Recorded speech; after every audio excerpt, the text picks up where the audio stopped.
Hi అండి, అందరూ ఎలా ఉన్నారు? Welcome back to my channel Akram blogs. ఇవాళ మన ఛానల్లో కేవలం 1 కప్పు బొంబాయి రవ్వతోటి కరకరలాడే చెకోడీలు ఎలా చేసుకోవాలో చూపించబోతున్నానండి.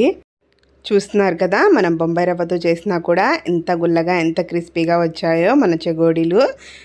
కేవలం 1 కప్పు బొంబాయి రవ్వతో ఇలాంటి కరకరలాడే గుల్లటి స్నాక్స్ని అయితే మనం చేసేసుకోవచ్చండి ఇంట్లోనే ఈజీగా. ఈ వేసవి హాలిడేస్కి మన ఇంట్లో పిల్లలకి ఇలా అయితే చెకోడీలు చేసి పెట్టండి, చాలా ఇష్టంగా తినేస్తారండి. మరి ఇంకెందుకు ఆలస్యం, కరకరలాడే పెసరపప్పు చెకోడీల రెసిపీలోకి అయితే వెళ్ళిపోదామా? దానికన్నా ముందు మీరు కనుక నా ఛానల్ని ఇంకా సబ్స్క్రైబ్ చేసేసుకోకపోతే మరిన్ని ఇలాంటి రెసిపీస్ కోసం నా ఛానల్ని ఇప్పుడే సబ్స్క్రైబ్ చేసేసుకోండి. సో ముందుగా నేనైతే ఇక్కడ 1 కప్పు నిండా బొంబాయి రవ్వ అంటారు కదండి, సూజీ అలాగే ఉప్మా రవ్వ అంటారు కదా, దాన్ని అయితే తీసేసుకున్నాను. మనం ఇంట్లో రోజు ఉప్మా చేసుకుంటూ ఉంటాం కదా అండి, అదే బొంబాయి రవ్వ ఉప్మా సూజీ అంటాం కదా, దాన్ని అయితే 1 కప్పు నిండా తీసేసుకోండి. ఇప్పుడు దీన్ని అయితే పక్కన పెట్టేసుకుంటున్నాను. నెక్స్ట్ స్టవ్ ఆన్ చేసేసుకొని ఒక మందపాటి కడాయి పెట్టేసుకోండి. ఇప్పుడు ఇందులోకి 1.5 కప్పు వాటర్ అయితే వేసేసుకోవాలండి. మనం ఏ కప్పుతో అయితే బొంబాయి రవ్వను తీసుకున్నామో అదే కప్పుతో 1.5 కప్పు వాటర్ అయితే వేసేసుకోవాలి. 1 కప్పు బొంబాయి రవ్వకి 1.5 కప్పు వాటర్ని అయితే తీసుకోవాలండి, కరెక్ట్గా సరిపోతుంది. నెక్స్ట్ అయితే ఇందులోకి మీ టేస్ట్కి సరిపడినంత సాల్ట్, 1 పావు టీ స్పూన్ పసుపు, అలాగే మీ ఘాటుకు సరిపడినంత కారాన్ని అయితే వేసేసుకోండి. నేను ఇక్కడ 1 టీ స్పూన్ అయితే వేసుకున్నాను. నెక్స్ట్ ఇప్పుడు గరిటెతోటి ఇవన్నీ మంచిగా మిక్స్ అయ్యేటట్టు వాటర్లో ఒకసారి మిక్స్ చేసేసుకుందాము. ఇలా మిక్స్ చేసేసుకున్న తర్వాత 1 టీ స్పూన్ వామును అయితే యాడ్ చేసుకుందామండి. వాము యాడ్ చేయడం వల్ల మనకు చెకోడీలకి మంచి ఫ్లేవర్ అయితే వస్తుంది, చాలా బాగుంటాయి టేస్టీగా. ఈ వామును అయితే డైరెక్ట్గా వేయకుండా ఇలా చేత్తో నలుపుకొని వేసుకుంటే మనకి ఫ్లేవర్ అనేది మంచిగా యాడ్ అవుతుంది. సో నేనైతే చేత్తో ఒత్తుకొని వేసుకుంటున్నాను. ఇలా వామును వేసేసుకున్న తర్వాత ఒకసారి మంచిగా మిక్స్ చేసేసుకోండి.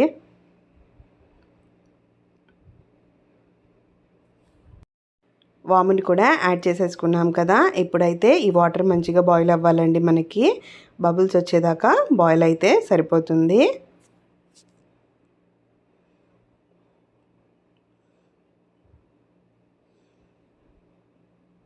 వాటర్లో అయితే మనకి బబుల్స్ రావడం స్టార్ట్ అయ్యాయండి, మంచిగా మరుగుతున్నాయి కదా వాటర్. సో ఇప్పుడైతే మనం రవ్వ వేసేసుకోవాలి.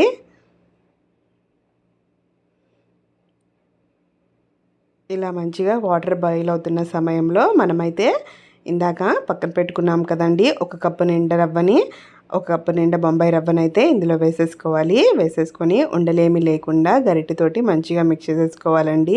నేనైతే ఇక్కడ ఒకేసారి వేయకుండా కొంచెం కొంచెంగా వేసుకుంటూ గరిటెతోటి తిప్పుకుంటున్నాను, ఉండలేమి లేకుండా. సో ఇలా కొంచెం కొంచెంగా వేసుకోవడం వల్ల మనకు ఉండలు అనేవి రావండి.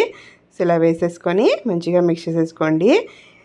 ఇది మిక్స్ చేయగానే మనకి ఎక్కువ సమయం పట్టదండి, ముద్దలాగా అయిపోతుంది. చూస్తున్నారు కదా, వాటర్ మొత్తం రవ్వ పీల్చేసుకొని ముద్దలాగా అయిపోయింది. సో ఇప్పుడైతే ఫ్లేమ్ని సిమ్ చేసేసుకోవాలండి, అడుగంటకుండా ఫ్లేమ్ని సిమ్ చేసేసుకొని ఒకసారి మంచిగా మిక్స్ చేసేసుకుందాము, ఎక్కడ కూడా రవ్వ రవ్వలాగా ఉండకుండా. ఇలా మంచిగా మిక్స్ చేసేసుకుంటే మనకి ఎక్కడ కూడా ఉండలనేవి ఉండవండి. సో సిమ్లో పెట్టుకొని మిక్స్ చేసేసుకున్నాను నేనైతే.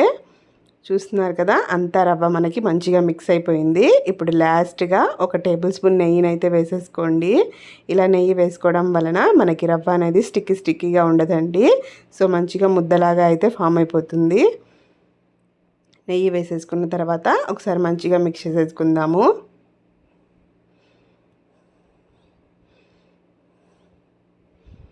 ఇలా నెయ్యి మొత్తాన్ని కూడా రవ్వకి పట్టించేసిన తర్వాత మంచిగా మిక్స్ చేసేసుకున్న తర్వాత మనమైతే స్టవ్ ఆఫ్ చేసేసుకోవాలండి. ఇప్పుడు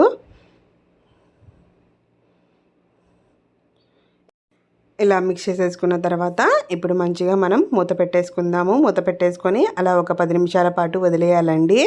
సో స్టవ్ కూడా ఆఫ్ చేసేసుకున్నాను. ఒక 10 నిమిషాల పాటు అలా వదిలేసానండి. ఇప్పుడైతే నేను 10 మినిట్స్ తర్వాత మీకు చూపిస్తున్నాను. ఇంకా రవ్వ అయితే మనకి గోరువెచ్చగానే ఉందండి. సో ఇలా గోరువెచ్చగా ఉన్నప్పుడే మనం మంచిగా మిక్స్ చేసేసుకొని పిండి ముద్దలాగా అయితే చేసేసుకోవాలి. సో చూస్తున్నారు కదా, రవ్వ అయితే ఎలా ఉందో మనకి. ఇప్పుడైతే చేతితోటి మంచిగా ఒత్తుకొని పిండి ముద్దలాగా చేసేసుకుందాము.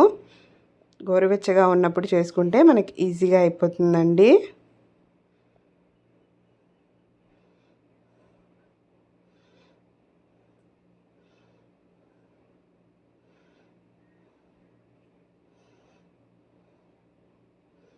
ఈ విధంగా మొత్తాన్ని కూడా రవ్వని మంచిగా కలుపుకొని ఒత్తుకొని పిండి ముద్దలాగా చేసేసుకోవాలి. ఇప్పుడు ఇందులోకైతే 2 టేబుల్ స్పూన్ల బియ్యం పిండిని యాడ్ చేసుకుందామండి. ఇలా బియ్యం పిండిని యాడ్ చేయడం వల్ల మన చెకోడీలు అయితే కరకరలాడుతూ వస్తాయి. సో నేనైతే ఇక్కడ కరెక్ట్గా 2 టేబుల్ స్పూన్ల బియ్యం పిండిని తీసేసుకొని ఇందులోకి మంచిగా మిక్స్ చేసేసుకుంటున్నాను చేతితోటి.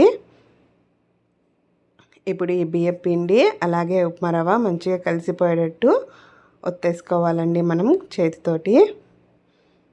మనకి మంచిగా చపాతీ పిండిలాగా అయితే అయిపోతుంది ఇప్పుడు ఈ పిండి. నేను ఇక్కడ చేతికి స్టిక్ అవ్వకుండా కొంచెం ఆయిల్ అయితే అప్లై చేసేసుకొని ఈ పిండిని అయితే ఒత్తేసుకుంటున్నానండి. ఇలా చేయడం వల్ల మనకి ఈజీగా అయితే పిండి ముద్దలాగా ఫామ్ అయిపోతుంది. అలాగే మన చేతికి కూడా స్టిక్ అవ్వదండి. సో ఇలా ఆయిల్ని రాసుకొని నేనైతే మంచిగా పిండి ముద్దనైతే ఒత్తేసుకున్నాను.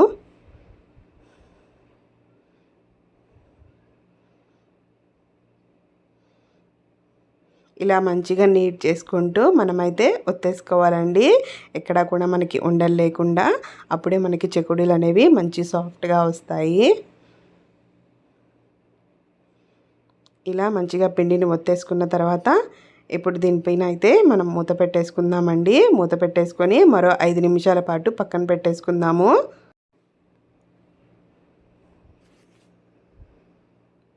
నెక్స్ట్ అయితే నేను ఇక్కడ 2 టేబుల్ స్పూన్ల పెసరపప్పుని 1 గంట పాటు నానబెట్టేసుకున్నానండి. మంచిగా నానిపోయిన తర్వాత వడగట్టేసుకొని తీసుకున్నాను.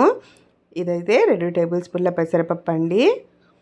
ఇప్పుడు మనం ముందుగా కలిపి పెట్టుకున్న ఉప్మా రవ్వ పిండిని కొంచెం కొంచెంగా తీసుకొని ఇక్కడ చూపిస్తున్న విధంగా అయితే కిచెన్ కౌంటర్ మీద కానీ చపాతీ పీట మీద కానీ రోల్ చేసేసుకోండి. ఇలా రోల్ చేసేసుకున్న తర్వాత ముందుగా నానబెట్టుకున్న పెసరపప్పుని ఈ విధంగా వేసేసుకొని మనం రోల్ చేసేసుకున్న చెకోడీలకి స్టిక్ చేసేసుకోవాలండి. ఈజీగా స్టిక్ అయిపోతాయి. దీంట్లో డౌట్ పడాల్సిన అవసరం ఏమీ లేదు. ఇలా కిచెన్ కౌంటర్ మీద పెసరపప్పును వేసేసుకొని పిండిని దానిపైన రోల్ చేసేసుకుంటే మనకి ఈజీగా స్టిక్ అయిపోతాయండి. ఇలా స్టిక్ అయిపోయిన తర్వాత మనం చెకోడీలను అయితే చేసేసుకోవడమే. ఈ విధంగా చుట్టేసుకొని జాయిన్ చేసేసుకుంటే మనకి చెకోడీ అయితే చూసారు కదా ఎంత బాగా వచ్చేసిందో. నేనైతే త్వరగా అయిపోవాలని పెద్ద పెద్ద చెకోడీలని చేసుకుంటున్నానండి. మీరు కావాలనుకుంటే సైజ్ చిన్నవైనా చేసేసుకోవచ్చు. చాలా బాగుంటాయండి ఈ చెకోడీలు అయితే. పెసరపప్పు వేసాం కాబట్టి టేస్ట్ ఇంకా బాగుంటుంది. అదేవిధంగా మిగతా పిండితో కూడా అన్ని చెకోడీలను అయితే చేసేసుకుంటున్నానండి. కష్టమేమీ లేదండి, చాలా ఈజీగా అయిపోతాయి. పెసరపప్పు మనకి విడిపోతుందని టెన్షన్ పడాల్సిన అవసరం లేదండి. డీప్ ఫ్రై చేసేటప్పుడు కూడా ఏమీ మనకి పెసరపప్పు అనేది విడిపోదండి, స్టిక్ అయ్యే ఉంటాయి. చాలా టేస్టీగా ఉంటాయి అవి కూడా ఫ్రై అయ్యి. సో చూస్తున్నారు కదా, ఇలా కొంచెం కొంచెం పిండిని తీసుకొని పెసరపప్పును వేసేసుకొని దానిపైన రోల్ చేసేసుకొని ఈ విధంగా చెకోడీల్ని కట్ చేసేసుకోవడమే. చాలా ఈజీ ప్రాసెస్ అండి, చాలా త్వరగా అయిపోతుంది. నేను ఇదే విధంగా మిగతా పిండి అంతటితో కూడా చెకోడీలను అయితే చేసేసుకున్నానండి. నాకు ఒక ప్లేట్ నిండా చెకోడీలు అయితే వచ్చేసాయి ఈజీగా. చూస్తున్నారు కదా, ఈజీగా అయితే చెకోడీలని చేసేసుకోవచ్చు.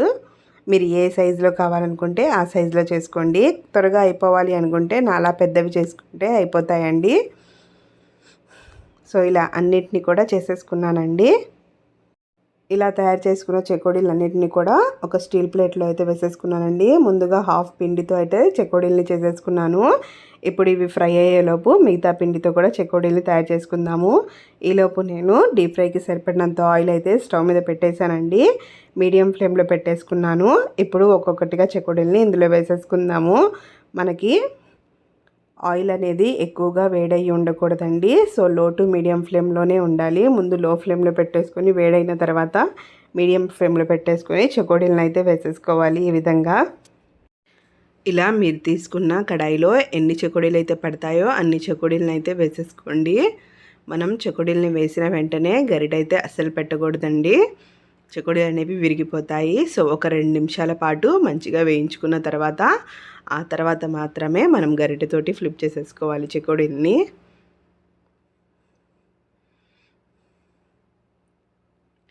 చూస్తున్నారు కదా, మన చెకోడీలు అయితే మంచిగా పైకి వచ్చేసాయి. ఇప్పుడు రెండో వైపు కూడా ఫ్లిప్ చేసుకొని అన్నిటినీ కూడా ఫ్రై చేసేసుకోవాలండి మంచి కలర్ వచ్చేంత వరకు. ఒకసారి మనకి మంచి కలర్ వచ్చిన తర్వాత తీసేసుకోవడమే.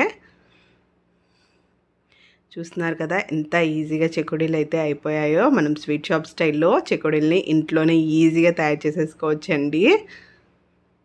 పిల్లలకి స్నాక్స్ బాక్స్లోకైనా ఈజీగా ఏదైనా పెట్టాలి అనుకుంటే ఇలా చెకోడీలు అయితే చేసి పెట్టుకోండి. ఇంట్లో 2 నెలల పాటు నిలువుంటాయండి చెకోడీలు అయితే. చూస్తున్నారు కదా పెసరపప్పు చెకోడీలు బాగా స్టిక్ అయిపోయి పెసరపప్పు ఎంత బాగున్నాయో. సో ఇప్పుడైతే మన చెకోడీలు మంచిగా వేగిపోయాయి కదా. సో వీటిని అయితే తీసేసుకొని పక్కనైతే స్టీల్ ప్లేట్లో వేసేసుకుంటున్నాను. ఇదే విధంగా మిగతా చెకోడీలని కూడా వేసేసుకుంటున్నానండి. వీటిని కూడా వేసేసుకొని మంచి రంగు వచ్చేంత వరకు ఫ్రై చేసేసుకోవడమే. చూస్తున్నారు కదా కేవలం 1 కప్పు బొంబాయి రవ్వతో ఎంత మంచిగా చెకోడీలు అయితే చేసేసుకోవచ్చో.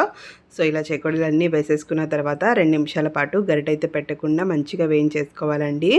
వేయించుకున్న తర్వాత అవి వాటంతట అవే పైకి వస్తాయి. సో తర్వాత అయితే మనం ఫ్లిప్ చేసేసుకొని మంచి కలర్ వచ్చేంత వరకు ఫ్రై చేసేసుకొని తీసేసుకోవడమే.